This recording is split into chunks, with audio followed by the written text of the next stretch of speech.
Now, United are close to agreeing their first transfer of the summer, with talks for Atalanta midfielder EDERSON into their final stages. Sources expect the fee to be broken down into a £35 million guaranteed payment, plus £3 million in add-ons. A full agreement for the Brazilian could be reached by the end of the week. Well, Manchester United are close to agreeing their first transfer this summer, with talks for Atalanta midfielder EDERSON in their final stages. Sources expect the fee to be broken down into a £35 million guaranteed payment plus £3 million in add-ons. A full agreement for the Brazilian could be reached by the end of the week. Here's how EDERSON compares to the man he'll be replacing in Manchester United's midfield. Last season, Casemiro scored more, created more goals and chances. Great threat from set pieces, wasn't he? However, EDERSON did have a better passing accuracy and dual success. The Gordon transfer to Barcelona could really affect Marcus Rashford's future as well, couldn't it? The Manchester United forward has expressed his desire to stay at the new camp, but Barca are reluctant to meet his £26 million asking price. So this is how Gordon and Rashford compare in the league and Champions League this season. Gordon has 16 goals to Rashford's 13, but Rashford created 10 goals compared to just 4 for Gordon. Now, Manchester United's latest financial results have revealed that sacking Ruben Amorim cost around £16.7 million. Amorim was dismissed in January after 14 months in charge.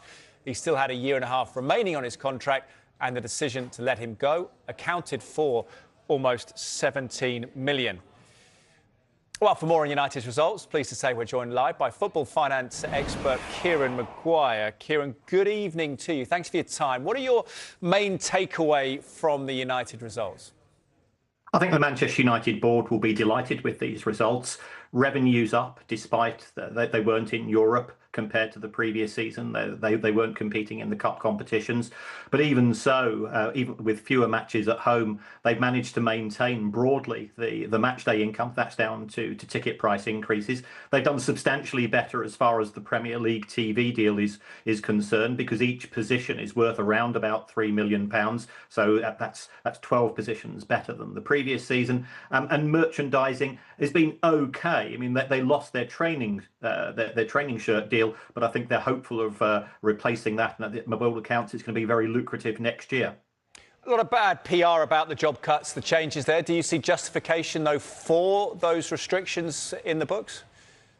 Well, it's an interesting one. That they did make reference to it. It could be argued that the money saved from making 400 people redundant is broadly equivalent to the wages they will have saved by putting Marcus Rashford out on loan to Barcelona. Some other players went out on loan. They'll also have another substantial reduction in their wage bill with Casemiro leaving in the summer. And that's very good for recruitment in the summer, because it's freeing up space on the wage bill. Because they're in Europe, they'll be guaranteed substantial amounts of money. There'll be at least 4, of course, sold-out matches at Old Trafford, plus realistically another 30 to 40 million pounds from competing in the competition. So that will make Manchester United fans very excited over the summer. Yeah, room for optimism. Just on that, do you believe they will then focus on reinvestment in the squad? They've got a bit of clearance now. Well, they've got the scope to do so. The loans are the same as last year, but it's notable that the overdraft was reduced by £30 million. Again, that's freeing up cash. So they've got flexibility, and that's what managers are hoping for. The nature of football trading is that you've got to use the exit door as well as the people coming through. But it's the arrivals, of course, which excite fans. And yes, they've certainly got the scope to spend money. Yeah, this is Manchester United. They've got the third most expensive squad in the Premier League, and there's no reason why they can't add to that. Yes, finishing third was about right then in that context. What effect have the results had on the club's value, Kieran?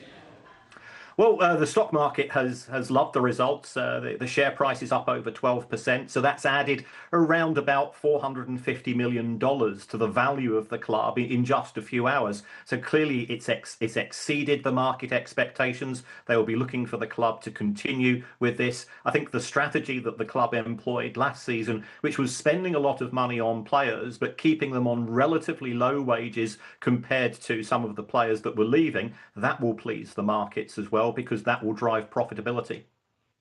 Seems a lot of reason for optimism. Kieran Maguire, thank you very much for your time this evening. Now, Anthony Gordon is due to fly to Barcelona this morning. ahead of his £69.3 million move to Spanish giants from Newcastle United. And we are joined by Mundo Deportivo journalist Roger Torreo. Roger, good morning to you. Thanks very much for coming on. How much of a surprise has this deal come to people in Spain and the speed in which it seems to be getting concluded? Hello, Tom. Good morning.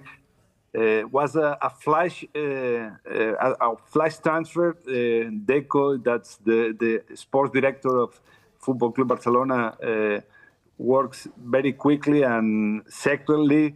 He just go to London the last Monday, and on Thursday we published that the operation was very close. That just they need just a paper from Arabia that the properties of the Newcastle check the operation. Finally, it arrived yesterday, and today the player is coming. We expect just in 2 hours he's arriving here to pass the medical test. And for us it's a surprise, but we understand that Barca and Deco and Hansi Flick want this player, this profile, to execute the perfect attack of the team. And in terms of the team, does he actually get into the team? Because Barcelona's front three is very good. Gordon can play left, right, or through the middle, but Barcelona seem well covered. Yeah, it's a majestic play it for Barca, because right now the club don't have the pressure to negotiate for the number 9. The priority right now is Julian Alvarez, but if Barca has a player as Gordon, the pressure is down, because at the beginning Gordon can play on the left, in the center, or on the right as well. And then the position to negotiate right now with Atletico de Madrid, it's another one that if you don't have a player as Gordon. Yeah, and what about the fee? 80 million euros, it's a lot of money, but he has done well at Newcastle, in fairness. But we always hear about Barcelona's financial struggles. How have they got this 80 million euros together? The club explained us that it's easier for the financial fair play to sign a player as Gordon than Rashford, for example, because you have more years to amortize the fee with Gordon than Rashford, and obviously the salary is lower of the Gordon than Rashford, for example, and at the same time, if right now Newcastle wants to sign Abde, Barca has 20% of of Abde, because was a player from Barca, and at the same time probably Betis is going to take another player that is Jan Virgili from Mallorca, that Barca has the 40% of the rates. And then the fee finally could be slower, because Barca can get money from Abde and from Jan Virgili after signing